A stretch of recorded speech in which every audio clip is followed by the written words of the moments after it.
শিক্ষার্থীবৃন্দ, অনলাইন ক্লাসে তোমাদেরকে স্বাগত জানাচ্ছি। আমরা বিগত ক্লাসে আলোচনা করেছিলাম হিসাব বিজ্ঞান দ্বিতীয় পত্রের ৪র্থ অধ্যায় যৌথ মূলধনী কোম্পানির মূলধন।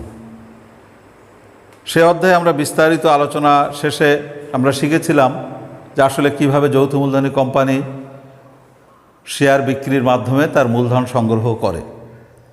আমরা আলোচনায় বলেছিলাম যে কোম্পানি তিনভাবে শেয়ার জনসাধারণের কাছে বিক্রি করে মূলধন সংগ্রহ করে। নাম্বার 1, সমমূল্যে বা সমহারে। নাম্বার 2, অধিহারে। নাম্বার 3, অবহারে বা বাট্টায়। আজ আমরা দেখাবো একটা অঙ্কের সমাধানের মধ্য দিয়ে কিভাবে সমমূল্যে শেয়ার ইস্যু করা হয়, অর্থাৎ সমমূল্যে শেয়ার ইস্যুর মাধ্যমে একটা কোম্পানি কিভাবে তার মূলধন সংগ্রহ করে। আমি তোমাদের জন্য একটা অঙ্ক আগেই বোর্ডে লিখে রেখেছি। আমরা প্রথমে সে অঙ্কটা একটু পড়ে নেব, তারপরে একে একে আমরা তার সমাধানের দিকে এগিয়ে যাব।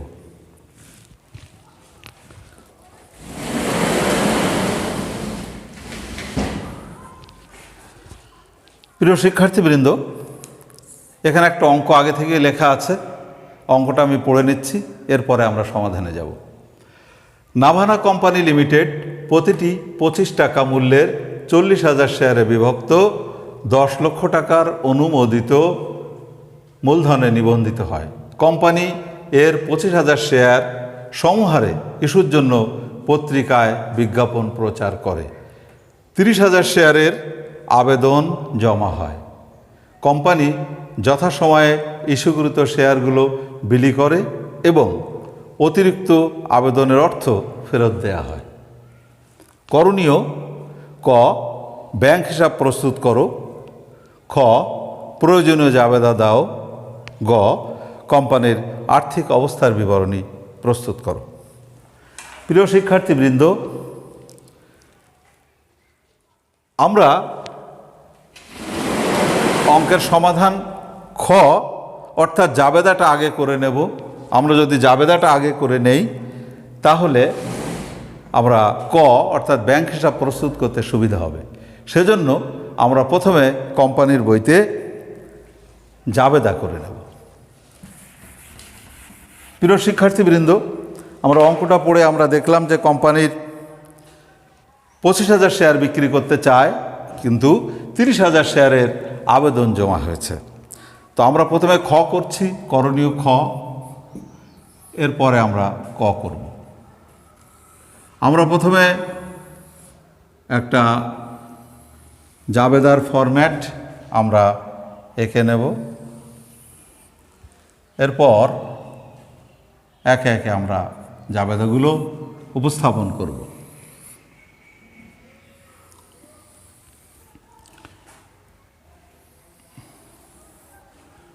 প্রিয় শিক্ষার্থীবৃন্দ, তোমরা জানো জাবেদার 5টা ঘর থাকে। সেভাবে আমরা একটা ফরম্যাট টেনে নিয়ে আমরা কাজ করব। আমরা করছি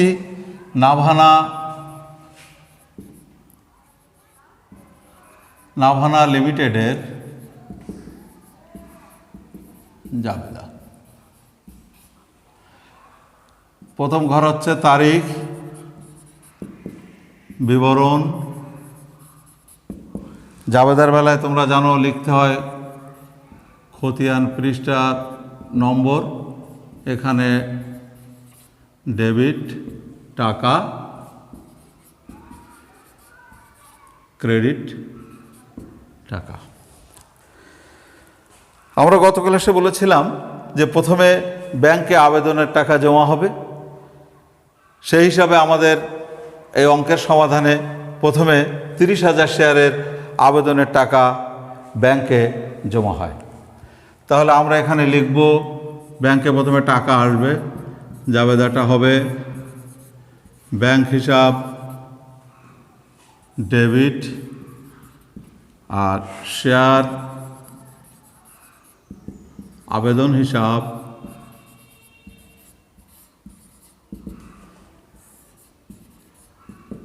ক্রেডিট। এখানে একটা ব্যাখ্যা লিখতে হবে যে প্রতি শেয়ার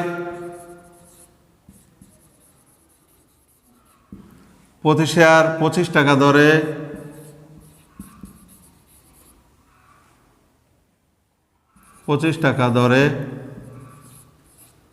$30,000 শেয়ারের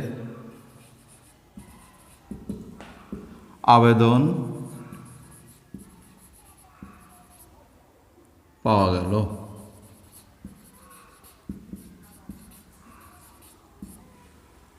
তাহলে টাকার পরিমাণ হবে 7,50,000।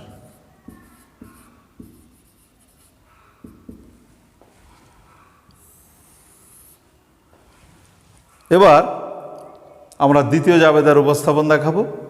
দ্বিতীয় জাবেদায় শেয়ার আবেদনকে ডেবিট করতে হবে। আমরা গত ক্লাসে বলেছিলাম এখানে আমরা দ্বিতীয় জাবেদায় শেয়ার আবেদন হিসাব ডেবিট হবে 7,50,000 টাকা। এর ভেতর থেকে আসলে এটা তো 30,000 শেয়ারের আবেদনের টাকা, আমরা অঙ্ক করছি 25,000 শেয়ার নিয়ে, অর্থাৎ কোম্পানি 25,000 শেয়ার মার্কেটে বিক্রি করতে চায়। সেজন্যে 25,000 শেয়ারের আবেদনের টাকা আমরা মূলধন হিসেবে ক্রেডিট করব, আর বাকি 5,000 শেয়ারের টাকা কোম্পানি যাদেরকে শেয়ার দিতে পারেনি সেই আবেদনকারীদেরকে ফেরত দেবে। তাহলে আমরা 25,000 শেয়ারের টাকা মূলধনে স্থানান্তর করব। তাহলে এখানে আমরা লিখব শেয়ার মূলধন হিসাব হবে ক্রেডিট। মূলধনে যাবে 25,000 শেয়ার 25 টাকা করে, অর্থাৎ 6,25,000 টাকা। আর যাদেরকে শেয়ার দেওয়া যাচ্ছে না সেই আবেদনকারীদেরকে 5,000 শেয়ারের অর্থ ফেরত দিতে হবে। তা টাকা পেলে যেমন ব্যাংক ডেবিট হয়, টাকা ফেরত দিলে ব্যাংক হিসাব ক্রেডিট হবে। তাহলে এখানে ব্যাংক হিসাব ক্রেডিট 1,25,000 টাকা। এখানে একটা ব্যাখ্যা দিতে হবে, আমরা ব্যাখ্যাটা একটু সংক্ষেপে দেব। এখানে আমরা লিখব 25,000 শেয়ারের আবেদনের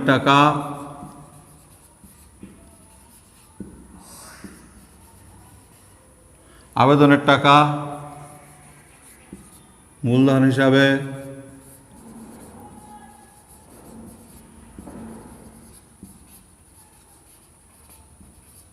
হিসাবে স্থানান্তর করা হলো এবং অতিরিক্ত টাকা ফেরত দেওয়া হলো। অতিরিক্ত টাকা ফেরত দেয়া হলো। প্রিয় শিক্ষার্থীবৃন্দ, এটাই আমাদের জাবেদার উপস্থাপন। প্রথমে টাকা পেলাম, ব্যাংকে টাকা আসলো, এর ভেতরে কিছু বেশি টাকা ছিল, সেই টাকাটা আমরা 25,000 শেয়ারের টাকা মূলধনে স্থানান্তর করলাম, আর অতিরিক্ত 5,000 শেয়ারের টাকা ফেরত দিলাম। প্রিয় শিক্ষার্থীবৃন্দ, এবার আমরা কয়ের উপস্থাপন দেখাবো। আসলে কয়ে বলা হয়েছিল ব্যাংক হিসাব প্রস্তুত করো। আমরা এখন ব্যাংক হিসাব প্রস্তুত করব।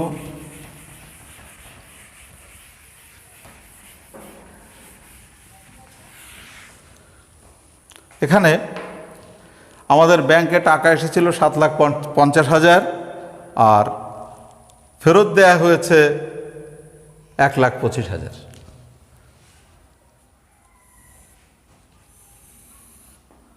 আমরা একটা চলমান জের ছকে ব্যাংক হিসাব করব।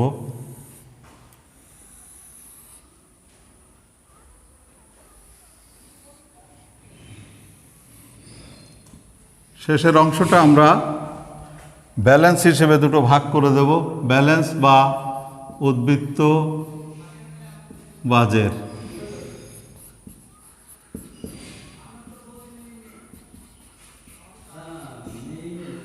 ব্যালেন্সে দুটো ভাগ করবো, একটা ডেবিট একটা ক্রেডিট। বাকি জায়গাটা আমরা 5টা ঘর করব জাবেদার মতো।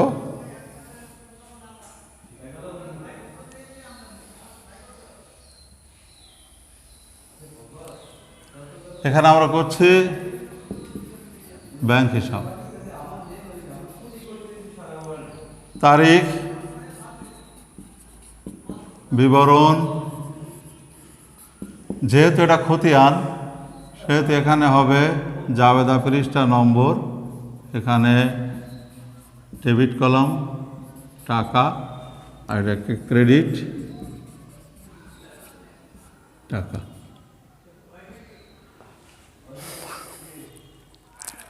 প্রিয় শিক্ষার্থীবৃন্দ, ব্যাংকে টাকা এসেছিল 7,50,000, আমরা জাবেদা করেছিলাম ব্যাংক হিসাব ডেবিট, শেয়ার আবেদন হিসাব ক্রেডিট। তার মানে টাকা ডেবিট পাশে বসবে, নাম হবে, বিপরীত নামটা হবে আমরা জানি, নাম হবে শেয়ার আবেদন, শেয়ার আবেদন হিসাব। ডেবিট পাশে টাকা বসবে 7,50,000। এবার ব্যালেন্সিং করলে এই 7,50,000 টাকা ডেবিট ব্যালেন্সের ঘরে বসাতে হবে, অর্থাৎ ডেবিট ব্যালেন্স 7,50,000 টাকা। এরপর দ্বিতীয় জাবেদায় 5,000 শেয়ারের টাকা যখন ফেরত দেওয়া হয়েছিল তখন ব্যাংক হিসাবকে ক্রেডিট করা হয়েছিল। সেখানে জাবেদাটা ছিল শেয়ার আবেদন হিসাব ডেবিট, ব্যাংক হিসাব ক্রেডিট, সুতরাং টাকা ক্রেডিট পাশে বসবে, ডেবিট পাশের নামটা হবে শেয়ার আবেদন হিসাব, ক্রেডিট পাশে টাকা বসবে 1,25,000 টাকা। এবার ব্যালেন্সিং করলে যেহেতু ডেবিট ব্যালেন্স আছে 7,50,000 আর ক্রেডিট আছে 1,25,000, এর থেকে এটা বিয়োগ দিলে থাকবে 6,25,000 টাকা। প্রিয় শিক্ষার্থীবৃন্দ, তাহলে ব্যাংক হিসাবের ব্যালেন্স করলে যেটা থাকলো, যেটা দাঁড়ালো, সেটা হচ্ছে 6,25,000 টাকা। এটা আর্থিক অবস্থার বিবরণীতে চলতি সম্পদ হিসেবে দেখাতে হবে। আশা করি তোমরা ব্যাংক হিসাবটা বুঝতে পেরেছ। এরপর আমরা দেখাবো আজকের অঙ্কের সমাধান এর করণীয় গ। সেখানে বলা হয়েছে আর্থিক অবস্থার বিবরণী প্রস্তুত করো। আর্থিক অবস্থার বিবরণী করার সময় আমরা মূলধনের কয়েকটা নাম শিখব, কয়েকটা নামে মূলধনকে দেখাতে হবে, আমরা পর্যায়ক্রমে সেটা দেখাবো।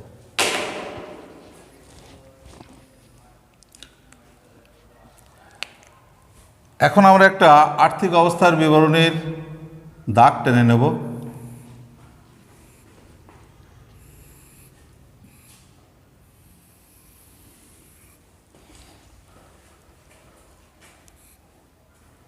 আর্থিক অবস্থার বিবরণীর দাগ টেনে নেব আমরা।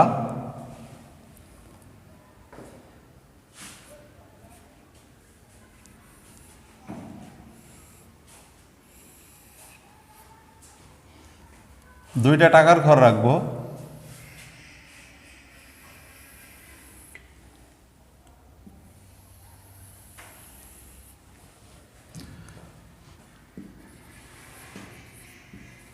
লাভানা লিমিটেড এর আর্থিক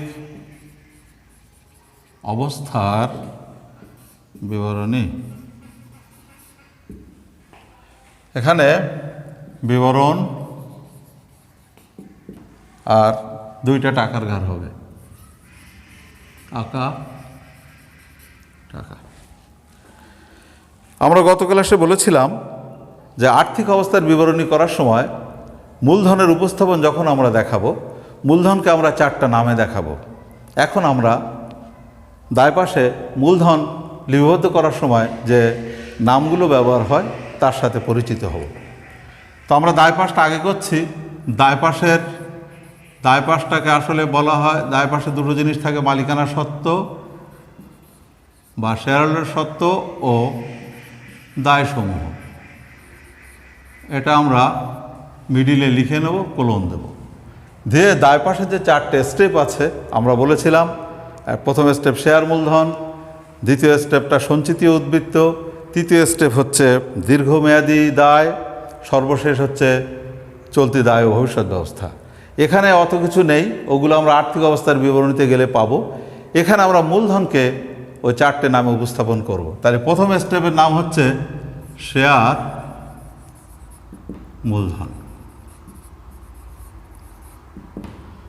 এখানে আমরা নিচে একটা দাগ দেবো স্টেপগুলোর, কারণ বইতে এগুলো ব্লক লেটারে মোটা করে লেখা আছে আলাদা করে বোঝার জন্যে, আমরা তলা একটা দাগ দিয়ে বোঝাবো। এবার আমরা সেই মূলধনের 4টে নামকে দেখাবো। প্রথম নাম অনুমোদিত মূলধন, অর্থাৎ কোম্পানি গঠনের সময় ম্যাক্সিমাম যে পরিমাণ মূলধন সংগ্রহ করার আইনগত অনুমোদন আছে তাকে বলা হয় অনুমোদিত মূলধন। আমরা অঙ্ক পড়ার সময় দেখেছিলাম যে 25 টাকা মূল্যে তাদের 40,000 শেয়ার আছে, তাহলে আমরা সেখানে এভাবে একটু সংক্ষেপে লিখব 25 টাকা দরে 40,000 শেয়ার। 25 টাকা দরে 40,000 শেয়ার, অর্থাৎ 40,000 শেয়ারকে 25 টাকা দিয়ে গুণ করলে অনুমোদিত মূলধন হবে 10 লক্ষ টাকা। এটা আমরা 2 দাগ দিয়ে ক্লোজ করে দেব। এরপরে যে নামটা হবে সেটা হচ্ছে ইস্যুকৃত মূলধন।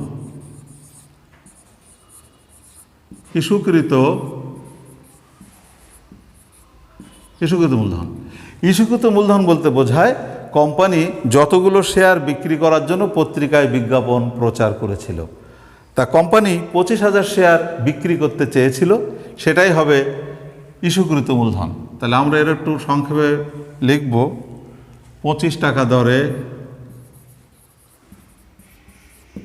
25,000 শেয়ার, অর্থাৎ টাকা 25,000 শেয়ারকে 25 টাকা দিয়ে গুণ করলে 6,25,000 টাকা হয়। এটাকেও আমরা ক্লোজ করে দেব। সর্বশেষ যে এর পরে আছে 3 নম্বর যে নামটা, সেটা হচ্ছে বিলিকৃত মূলধন। বিলিকৃত মূলধন বলতে যে কখন শেয়ার সর্বশেষ বিক্রি করা সম্ভব হয়েছে। তারপরে আছে আদায়কৃত মূলধন। আদায়কৃত মূলধন মানে অ্যাকচুয়ালি মূলধন বাবদ যে টাকাটা আদায় হয়েছে। সুতরাং বিলিকৃত মূলধন ও আদায়কৃত মূলধন এই দুটোকে আমরা একসাথে দেখাবো, তাহলে আমাদের লেখার কাজ একটু কমে আসবে। এখানে আমরা 3 নম্বর ও 4 নম্বর যে মূলধনের নাম আছে বিলিকৃত ও আদায়কৃত মূলধন আমরা একসাথে দেখাবো। বিলিকৃত ও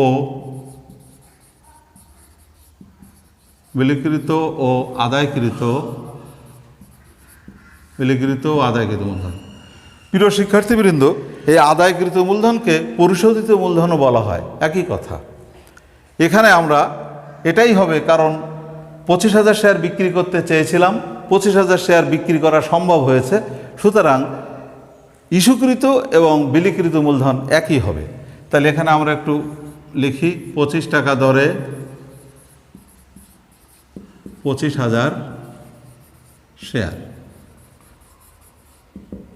প্রিয় শিক্ষার্থীবৃন্দ, এই লেখাটা সংক্ষেপে লেখা, একে একটু বিস্তারিতভাবে লিখলে এরকম লেখা যায় যে প্রতি শেয়ার 25 টাকা দরে 25,000 শেয়ারের মূল্য। তাহলে এটা হচ্ছে সেই 6,25,000 টাকা, যেটা ইস্যুকৃত মূলধন, সেটাই বিলিকৃত মূলধন। এটাই দায় পাশে, আর কোনো দায় নেই। সুতরাং এটাকে আমরা 2 দাগ দিয়ে ক্লোজ না করে এর নিচে একটা দাগ দেব, তারপর এটা নিচে নামাবো, এরপর আমরা 2 দাগ দিয়ে ক্লোজ করব। এই হচ্ছে দায় পাশের যোগফল। একে আমরা বলবো মালিকানা সত্ত্ব ও মোট দায়। এবার আমরা সম্পদ পাশের উপস্থাপন দেখাবো। আমরা মাঝখানে লিখে নেব সম্পদ সমূহ, এখানে আমরা একটা কোলন দিয়ে রাখবো। প্রিয় শিক্ষার্থীবৃন্দ, সম্পদ পাশেও 4টে স্টেপ আছে। আমরা আর্থিক অবস্থার বিবরণীতে গিয়ে দেখাবো। প্রথমে হচ্ছে স্থায়ী সম্পদ, তারপরে হচ্ছে দীর্ঘমেয়াদী বিনিয়োগ, তারপর হচ্ছে চলতি সম্পদ, সর্বশেষ হচ্ছে অসমন্বিত ব্যয় বা অবলোকনযোগ্য ব্যয় বা অবাস্তব সম্পদ। এখানে আমরা সম্পদ বলতে এই অঙ্কে শুধু আমাদের হাতে রয়েছে ব্যাংক জমার উদ্বৃত্ত। এই একটি মাত্রই সম্পদ আছে যার ব্যালেন্স ছিল 6,25,000 টাকা, সেটাই এখানে আসবে। আর ব্যাংক জমার উদ্বৃত্ত হচ্ছে চলতি সম্পদের ক্যাটাগরিতে পড়ে, সেজন্যে স্টেপটা হবে চলতি সম্পদ। চলতি সম্পদের ক্যাটাগরিতে আমরা এখানে লিখব ব্যাংক জমার উদ্বৃত্ত। ব্যাংক জমার উদ্বৃত্ত কিন্তু 6,25,000 টাকাই ছিল। নিচে একটা দাগ দিয়ে এই ব্যালেন্স এইটাকেই তলায় নামিয়ে তারপর আমরা 2 দাগ দিয়ে ক্লোজ করব। এটা হচ্ছে এই 6,25,000কে আমরা বলবো মোট সম্পদ। প্রিয় শিক্ষার্থীবৃন্দ, তোমরা জানো যে মোট সম্পদ সমান মোট দায়। তো আমরা দেখলাম এখানে মোট সম্পদ 6,25,000 টাকা, আর মোট দায় আর মালিকানা সত্ত্ব মিলেও কিন্তু 6,25,000 টাকাই আছে। অর্থাৎ আর্থিক অবস্থার বিবরণীর যে বৈশিষ্ট্য সেটা এখানে প্রমাণিত যে মোট মালিকানা সত্ত্ব মোট দায় সমান সমান মোট সম্পদ। প্রিয় শিক্ষার্থীবৃন্দ, আজ আমরা একটা সমহারের শেয়ার ইস্যু অঙ্ক করলাম। এর মধ্য দিয়ে আমরা সমাধান করলাম কিভাবে জাবেদা করতে হয়, কিভাবে ব্যাংক হিসাব প্রস্তুত করতে হয়, আর সর্বশেষ কিভাবে আর্থিক অবস্থার বিবরণী প্রস্তুত করতে হয়। আশা করি তোমরা এগুলো বুঝতে পেরেছ এবং আগামী ক্লাসে আমরা আরও বিস্তারিতভাবে আলোচনা করব যাতে তোমাদের ধারণাটা আরও সহজ হয়, বুঝতে পারো আরও সহজে। সে আগামী ক্লাসের আমন্ত্রণ জানিয়ে আজকের ক্লাস আমি এখানে শেষ করছি। তোমাদের সবাইকে অনেক অনেক ধন্যবাদ।